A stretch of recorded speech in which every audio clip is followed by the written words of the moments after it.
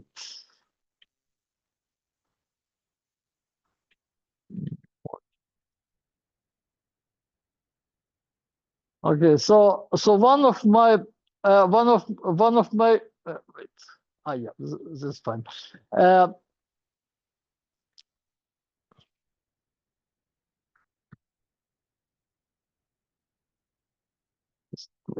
So okay, so this is how you can put a shift register in Verilog, like a wider shift register, not just a 1 bit, but a shift register of a width, of some like width. So you just put in here a for loop, but this is not like software loop. Like in software, you have a stream of instructions, but this is something which is like unrolled.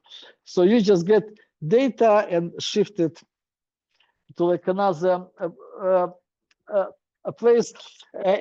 So what you do if you one of solutions you can do is that you can simply put a shift register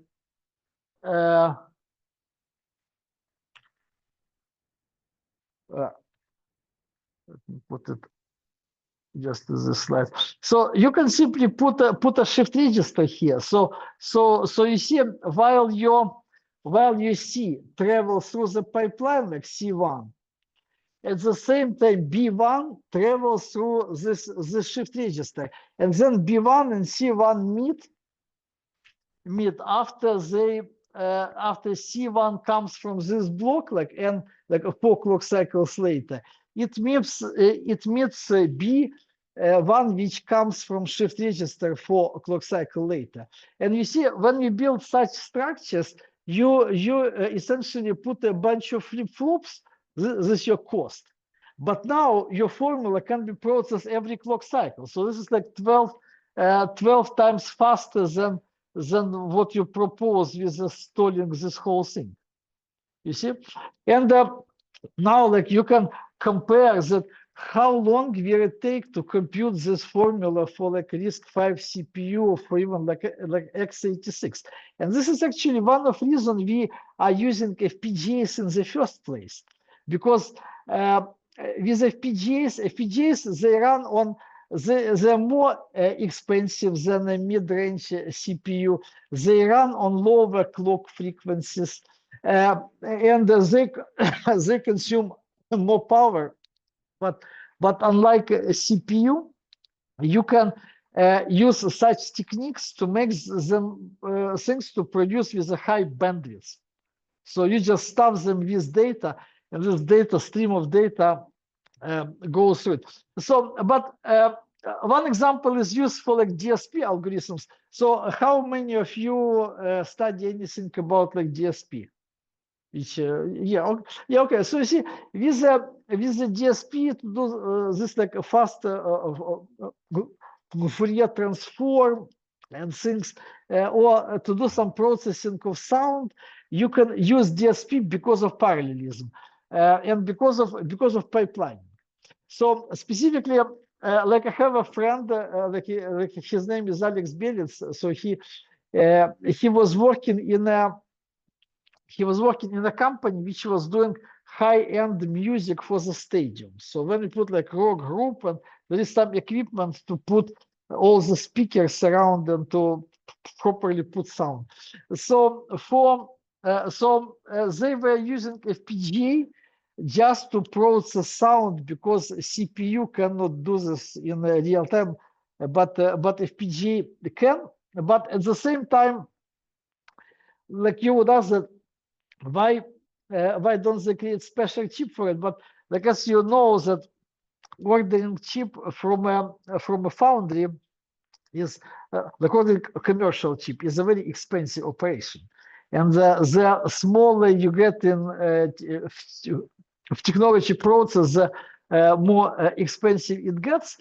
Plus, you need to wait for like half a year or more before a chip comes from a foundry. So like FPGA gives you option to do some fast process with a high bandwidth when when you cannot afford or cannot wait or need to change design on the fly and so on.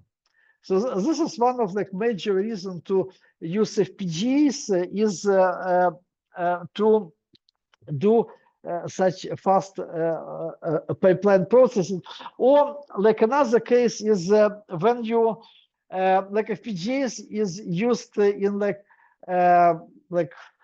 space rockets, like Blue Origin Airspace, like SpaceX. They all have like FPGA positions because they build a network from like microcontrollers and FPGA, and then use FPGA as a like I/O extender. So you get a bunch of sensors and you get information from those sensors and put it together using FPGA before feeding it to a microcontroller with a CPU. Yeah, but let's go back and yeah. So with this interview question, like actually I usually ask it in context of power consumption. So have you touched any topics of power in your classes at all? Okay, so now how do you make power consumption of a wide shift register smaller? So how like would you do this? Well, you're trying to keep the same amount of depth, the same width. Huh? You're trying to keep the same width and depth on it. Yeah, so we want to keep the same widths and depths. Yeah, so we want to keep so this should behave functionally the same, but just consume less power. You can decrease frequency, but what if you cannot decrease frequency? So yeah, you can certainly play with like frequency. You can decrease frequency. So what is the equation for the power? So yeah. So power has a static part and dynamic part. Static power is a proportional to the area. So this stays the same, and the dynamic power is something which is related to switching activity. So when things change, you like generate power. Now, like and the ratio between static and dynamic power is different for for like all the technology nodes and for the new one. So now there was like some a person who had like internship with like top electronic company for half a year doing power analysis. So when I saw his resume, oh, this is like so cool. So like I asked him this question. So how do you make this shift register to consume less power? And then he was writing code which not only didn't consume power, but which actually was not functionally correct. So, and then I found that actually he was working for half-year intern, but he didn't do actually design for like power. All he did that he wrote like a Python script which was extracting power from a large power reports produced by something like a power artist or some like power analysis tool, or like Synopsys PTPX. So he was just extracting data from report and put it into a spreadsheet. Certainly, for such internship person didn't get any clue how to do like design for the low power, because what he was doing wasn't. So let me give you some idea about this. So power can be saved on multiple different levels. So on like larger level, you can like turn off power in the whole like blocks in telephone when it's sitting in your pocket, and when you're not doing like actually use it. You can adjust frequency. You can adjust voltage. But when you're RTL designer, what can you do? One thing you can use, you need to like reduce number of times you change flip-flops in here, right? So how do you reduce like number of times? First of all, what you can do is that you can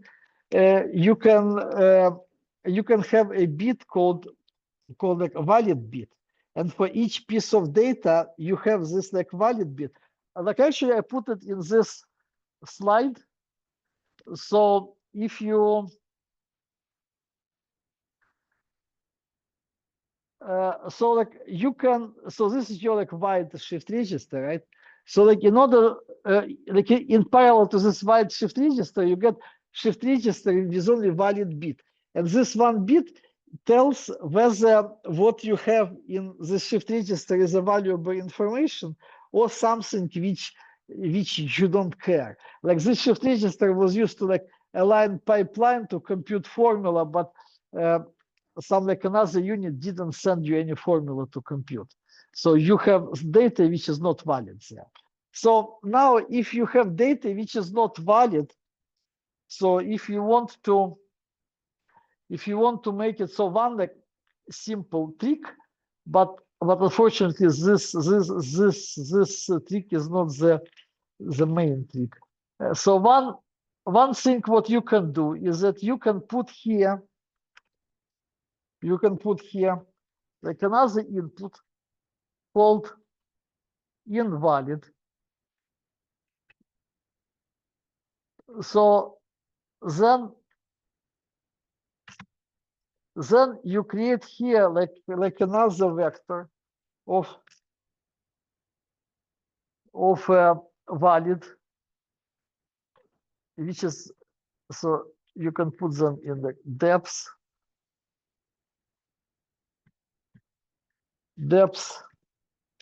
0 valid. So then you put like another always block.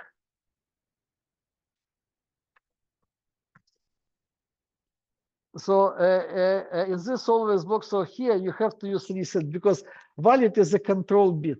Control bit has to be always reset. So then you put this like array of valids. Then you put here that like if reset, then valid is equal 0. Put like all zeros, else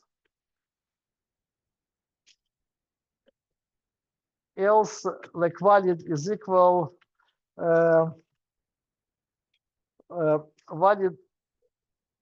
valid is equal like combination of like invalid with valid like depth -2, depth -2 0. So this like valid travel together with the data, and what you do here is that you put here that if valid I -1, so then you put here that you change data, you shift data only if valid bit is 1. Okay, so what it means is that How do you choose that? Why you do that? because sorry, yes, I made a mistake. Good catch. So you put here -1 1. Sorry, I was, yes. Okay. Yeah. So you get your like upper bit. You shift them like lower, and you put a new bit there. So then but actually I had to put it opposite here. But anyway, you got the idea. So if valid I -1, yeah. So actually I had to put it in opposite way. Sorry.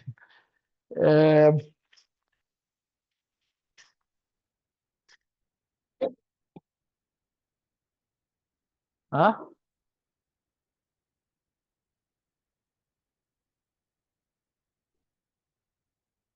Ah.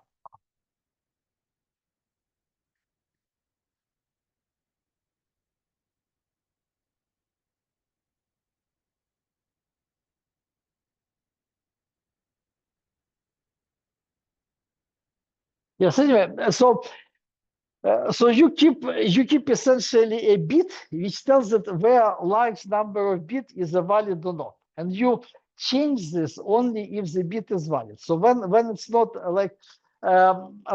changing, then you don't change it. However, and this like trick is like popular in many designs, but this is not the most efficient trick. The most efficient trick is if you actually if you actually use so like you see if only half of your data is valid, you will do switching two times less. And if you do switching 2 times less, you consume two times less power. And if you use it only rarely, you can reduce power a lot. You see, so but this is not the most.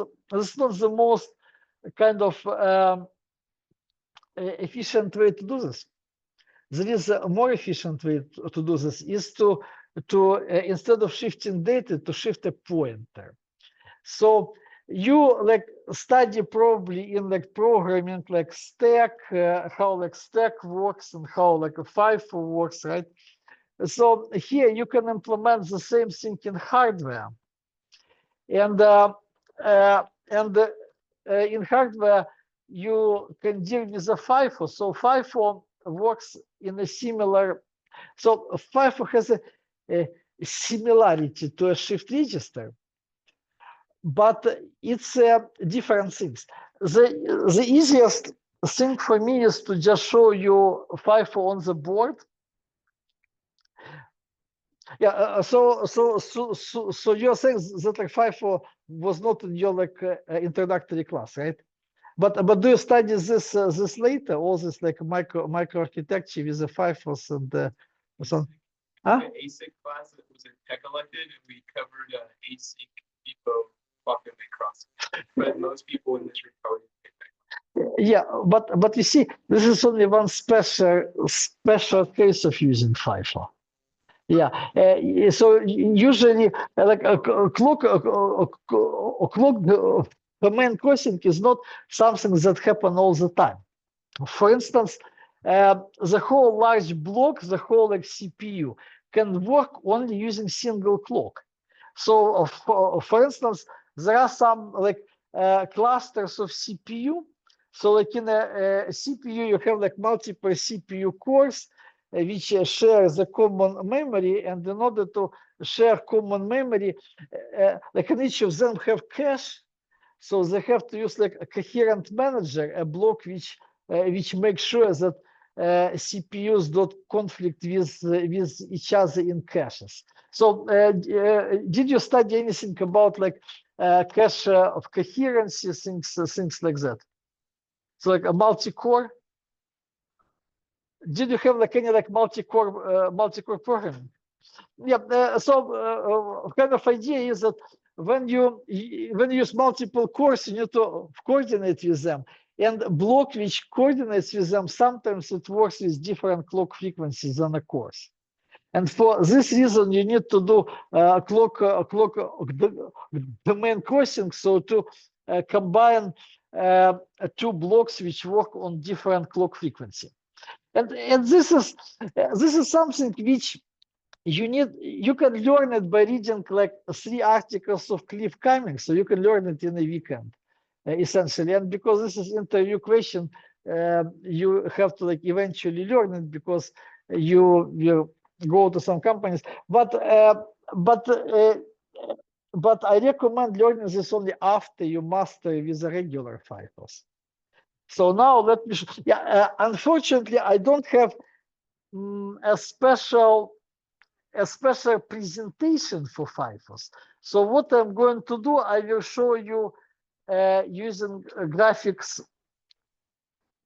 using like just by drawing pictures on the screen. Oh, sorry, I did the wrong thing. I need to get just regular. I will just explain you how this works by drawing pictures on the screen and showing this on the board. Okay, so you will get an idea of what a FIFO is, because this is something we do a lot in interview questions, and actually for many interns in like some like electronic companies, they like immediately ask them to like implement some strange kind of FIFO. Okay, so now let me give you some basic idea of it. So suppose you have some like array which stores like, let's say like 5.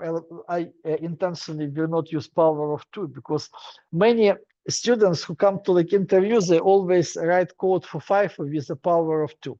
But this is wrong assumption, because in real like ASICs we do FIFOs not power of 2 but minimum necessary size.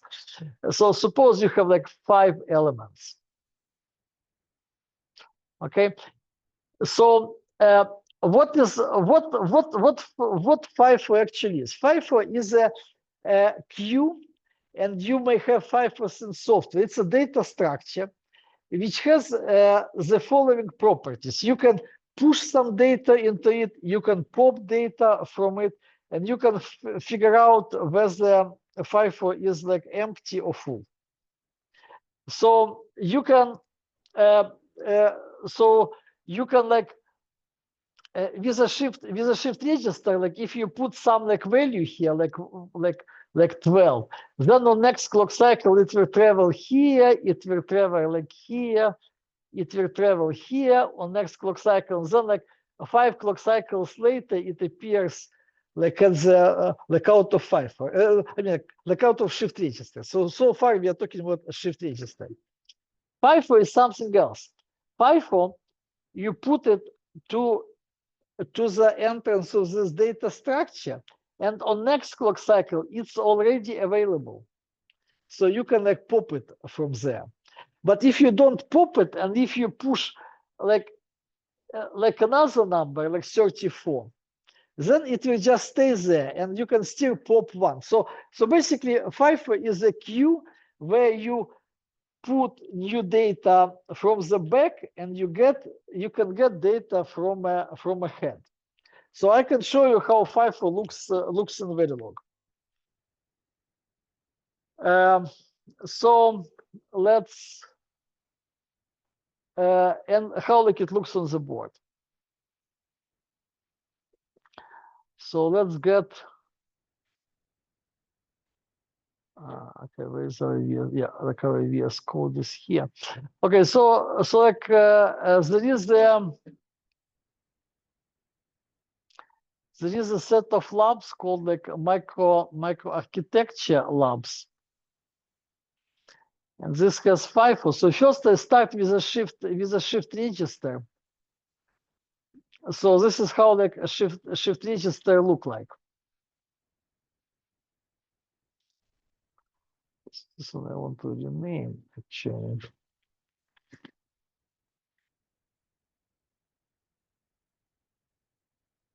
Yeah. Okay. So this is our shift register. So this is shift register with a valid signal.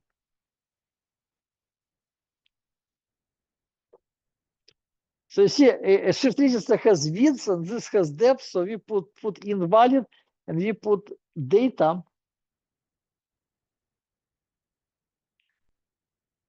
Oh, sorry. Yeah, so we put invalid in data, out valid out data. Okay, so here we put reset. So if reset left, yeah, so this is what we were talking about. So you put invalid here to 0. Then here you don't have this if, but you can put this if to save power, and then you put like out data is equal data depth -1. So if we synthesize this thing,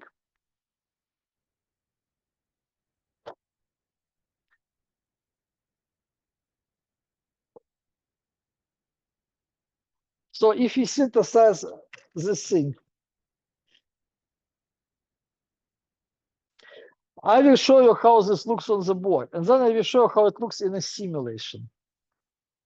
But board is actually better. Okay, so here is a board.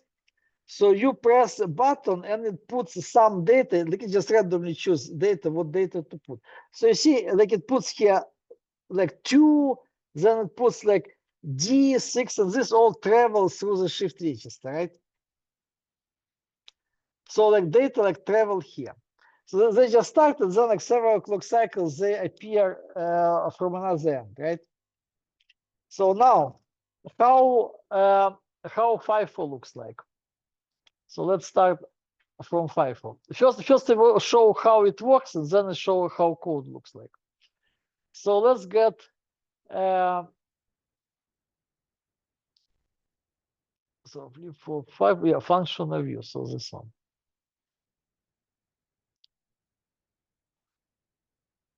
Yeah, so you open an integrated terminal.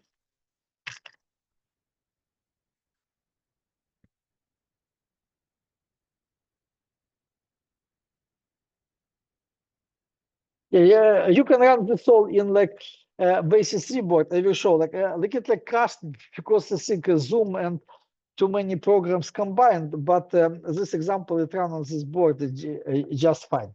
So you can yeah, okay. So now this shows FIFO, which is, let me disconnect display. So now this shows FIFO, which is right now empty. So this shows FIFO head and FIFO tail. So this is FIFO head and this FIFO is empty. So now if you press any button, it will put. If you press the button 0, it does pop, and if you press button 1, it does push. So you see, it pushed number 1. So then you push it, and it pushes some more numbers, right? And now you press button pop, and it removes data from the head. So this like removed 2, removed 6, removed so. So you see, you push data. You can push data and you can pop data, and you always remove the oldest data which is on head. So this is essentially storage where you can put data from one side and get data from another side. So if you do like C++ programming class with like STL, this also has some like FIFOs where you can like put in queue, remove from queue. And also if you learn like stacks, so did you learn like queues and stacks in your like programming classes? So stack is different from FIFO, is that you push into stack and you remove the last item to push. And in FIFO, you put into FIFO and you remove the first. So first in, first out. So like FIFO is simply first in, first out. So now let's go back to our let's go back to our thing with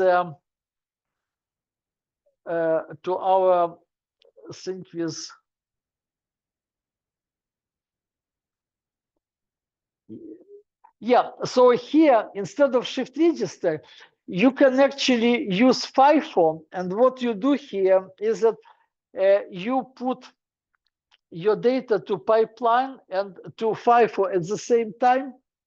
And when data coming from another side of pipeline, you get data and valid from pipeline. What is important is that it travels together with a valid bit. And you use this valid bit to pop from this FIFO. So you like essentially put into the storage, and then you use valid bit to pop from this FIFO. And this is how a large class of designs in all those chips are organized. So you do some multi-stage processing of data, and you do some storage. You do some storage aside. So this is like a side FIFO. So you push data into this thing, you store other information, then they meet together. Yeah. So yeah, but this is only like something.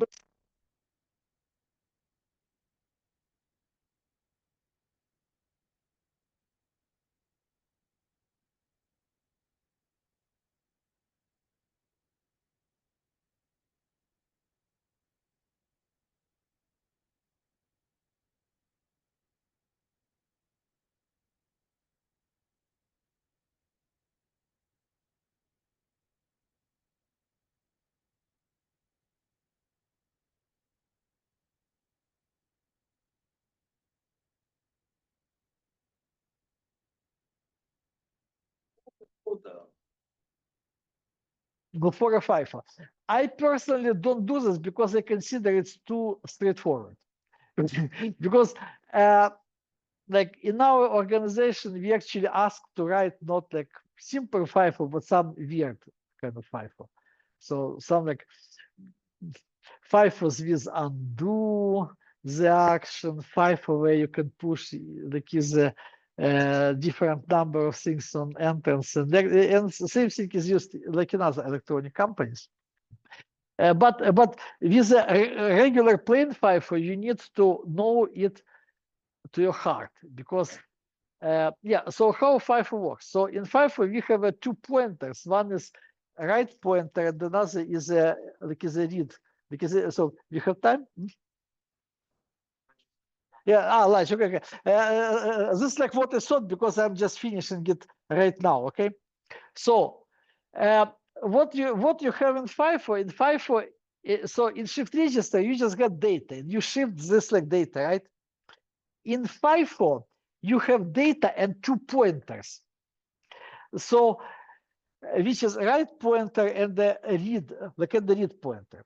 And just like in software, so like you know how to use like pointers in software, right? So you learn like C classes, and just like in software, you build with the pointers like trees and linked lists and so on. Same thing is in hardware, but in hardware you call it pointers, but this is actually indexes in array. But a pointer in C is also sort of like index in large array of memory. Just here we have like index in a small array. So you have like a right pointer and you have a read pointer, and every time you have push, you increment right pointer, and every time you have pop, you increment read pointer. How does this all look like? So yeah, and this is like all the FIFO. So how this all look like? I will just give you an idea, and we'll go to lunch. So if you, where is the graphical thing? I will dig some presentation about FIFO for you, because I do have it somewhere. I just show in details. But by looking to this code and by looking to how it works on board, you can actually understand it pretty well. And then we go to stage. I mean, like FIFOs are learned in. I personally think they should be learned in introductory classes, because in introductory classes you have a lot of stuff which is like totally unnecessary. Like for instance, I don't think that like Carnot map is necessary, because like Carnot map, they were invented back in like late 50s, and even in 60s they were obsolete because they were replaced by McCluskey algorithm. Then during 80s, the program Espresso Logic Optimizer completely solved problem of logic optimization. So and like students, like many schools, spend time to going through those kernel maps, but this is all completely automated. So you can just look to static time and analysis report. Yeah. Mm-hmm. Like Yosis to, you want to optimize Yosis run Yes, yes. What you do is that you get Yosis, you run logic, and then you look to static timing analysis. There is a static timing analysis report which shows critical path and delay from point A to point B. And you essentially look at, okay, if I put a bunch of ifs inside if, it will make a lot of multiplexer and critical path is long. And if you, so like don't do it. Or like if you put like division or multiplication operations, which is heavy operation, your critical path is long.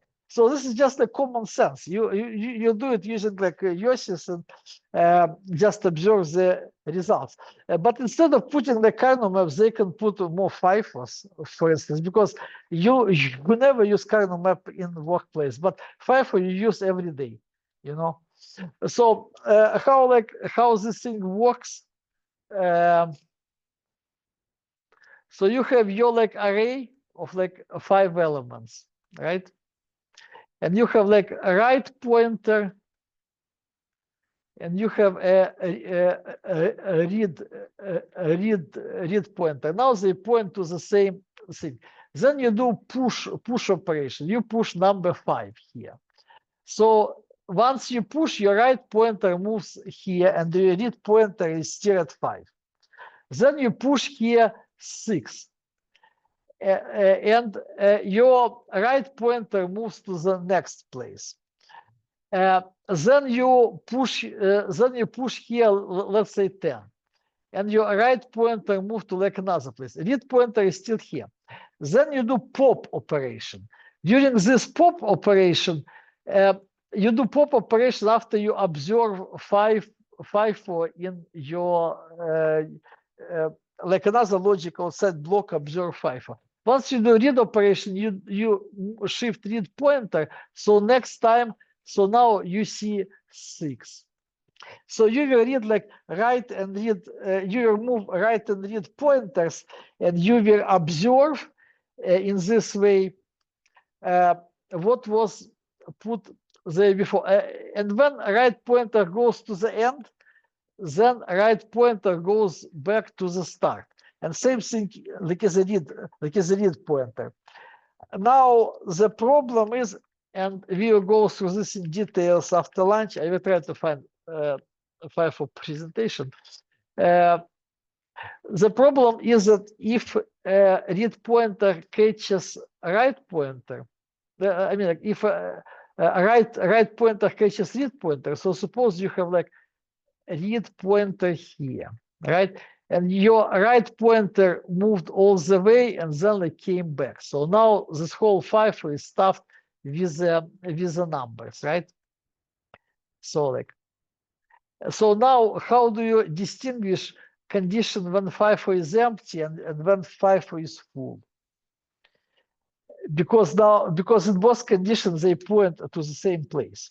You know, this is also like interview question. This is like a primitive interview question, but some students are using counter just to count how many items you have in FIFO. But there is a more like optimal way. You can think about it. There are like a couple of optimal.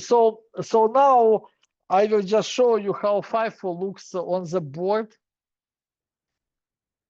So there is another example here called there is another example here called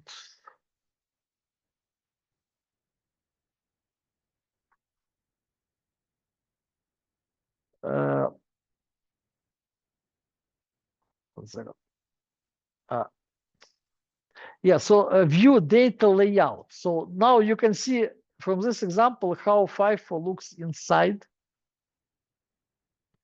So you synthesize it.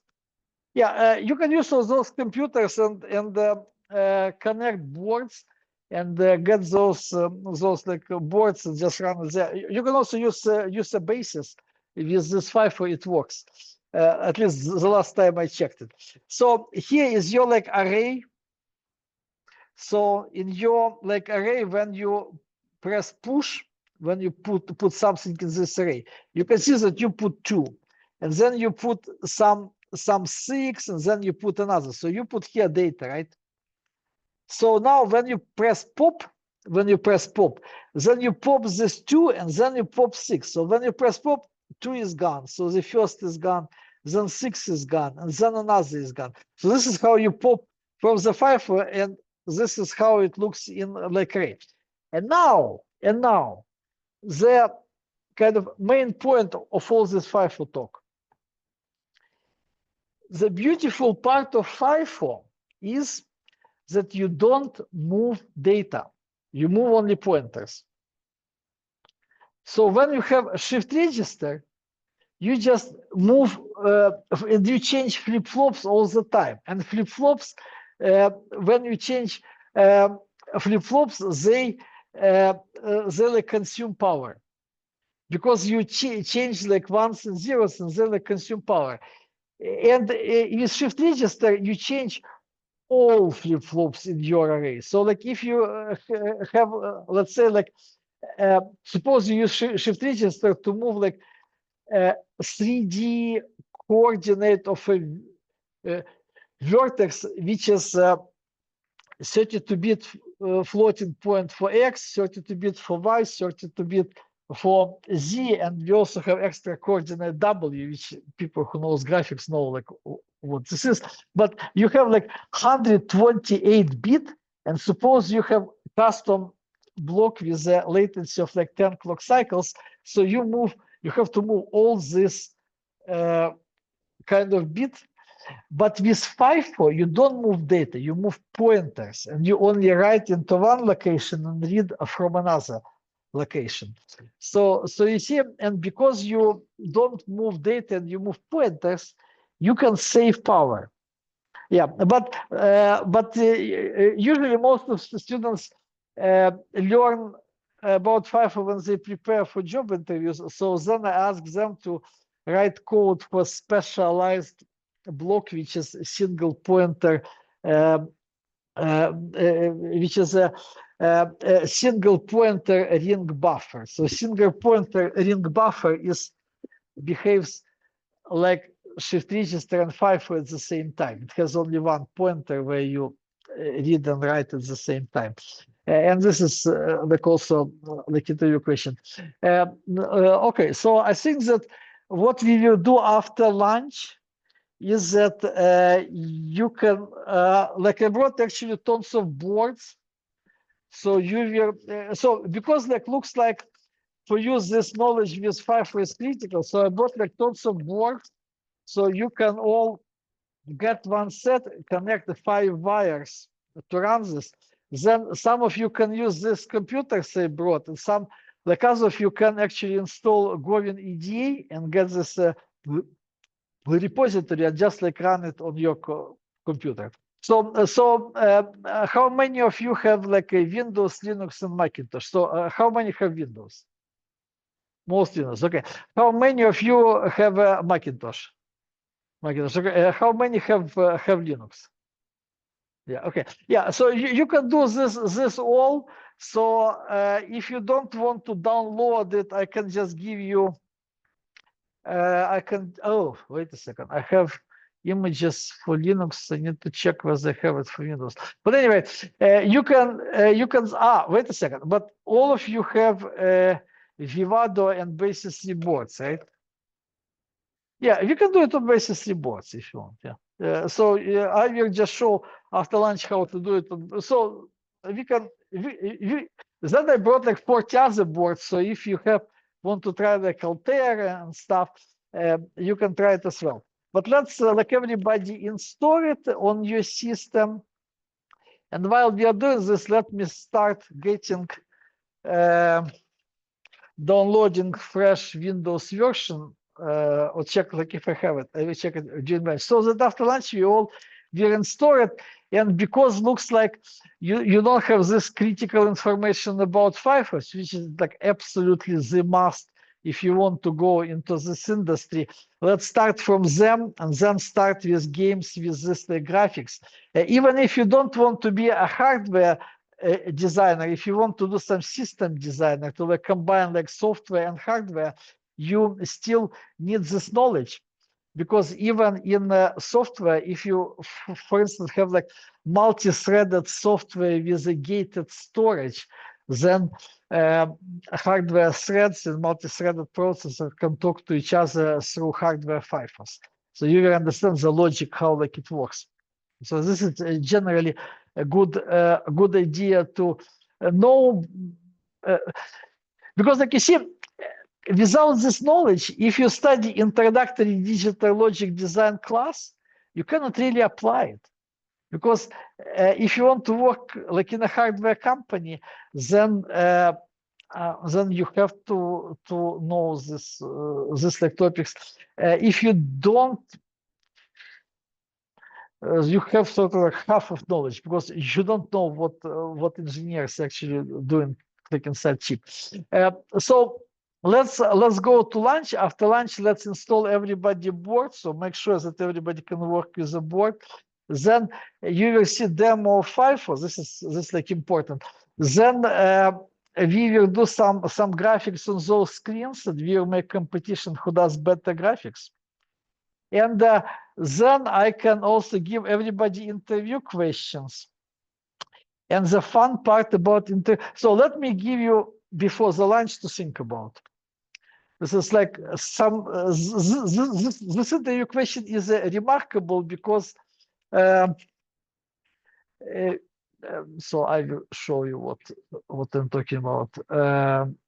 So this interview question I like invented 2 weeks ago because I was fixing some bug.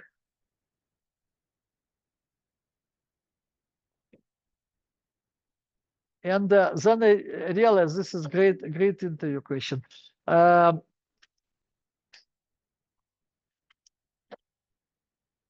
So yeah, this thing generate PDF. Okay, so this is something we are going to discuss. So we need to also talk about like valid ready protocol. So suppose you have let's not talk about valid ready protocol. Let's talk about something much more simple. And this is like funny because what I found is that there are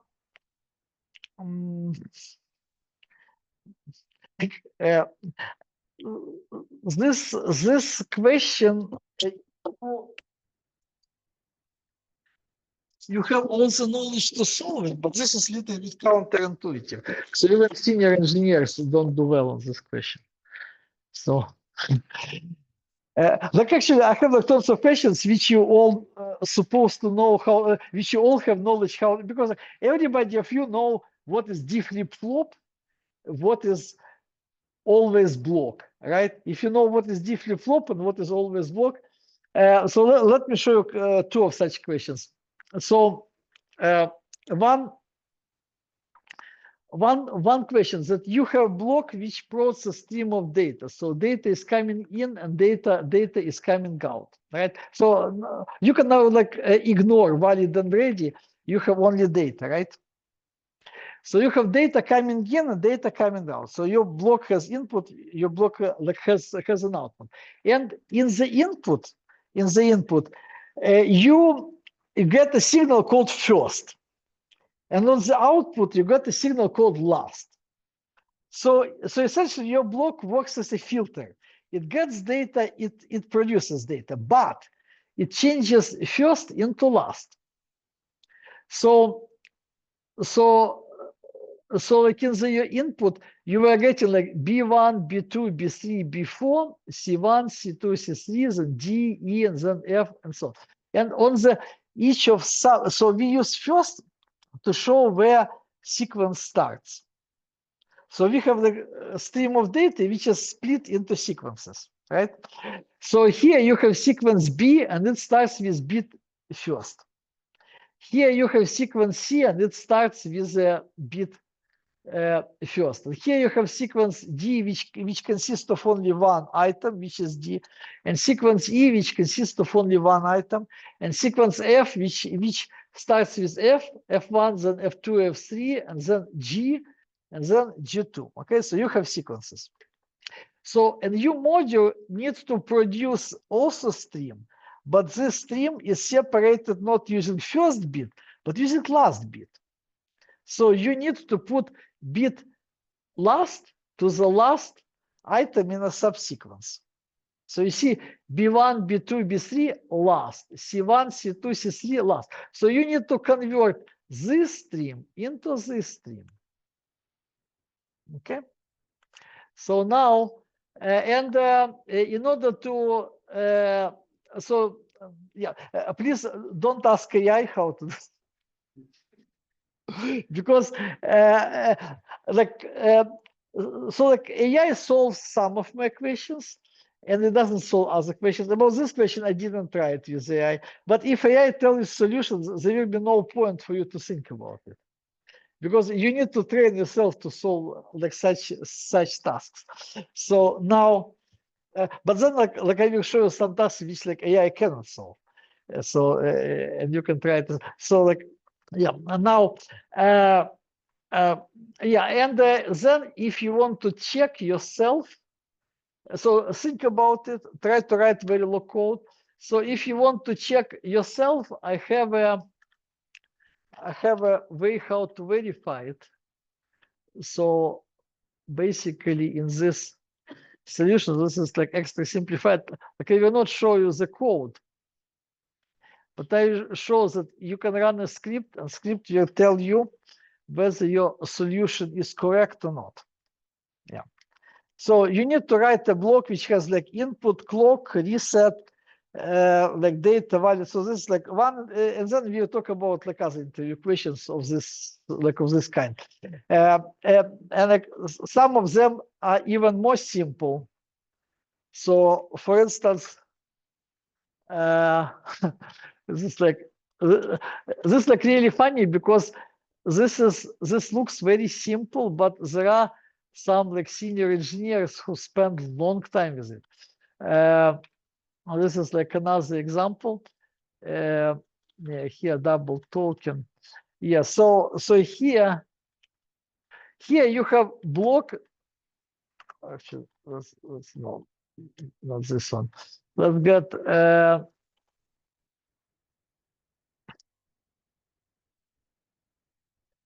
so we'll go through this. This is like also one of questions. Inspired. So you have block which like inputs signal A, and you need to produce signal B, and you need to produce B equal 1 2 times more than you receive A equal 1. And like apparently there are some senior engineers who write like 2-page long finite state machine to this, but you can you have all the knowledge how to figure this out, and we will train yourself in this area as well. But let's first set boards and do FIFOs and graphics. Okay, so let's go all to the lunch. And if you have any questions, you can ask me questions.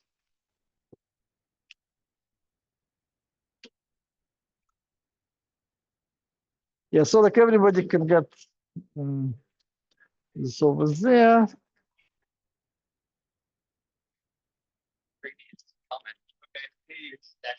we come back? Let's do a picture with everybody here, and then Yes. also the presenter Francisco and the other guy Henry. They just want to know when they should expect to come online. Yeah, let's do them at 2:30. 2:30. Okay. Yeah. That's what they were. Yeah. Okay. Yeah. So like I will put some more information before 2:30, and then they will talk about 2:30. Yeah. Awesome. Okay, Thank you so much. Yeah.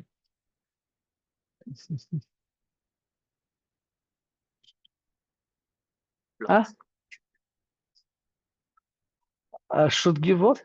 Give them the boards. Yeah, they should all get boards and they need to install. So let me try 2 things. Okay, so let's actually disconnect first. Stop sharing.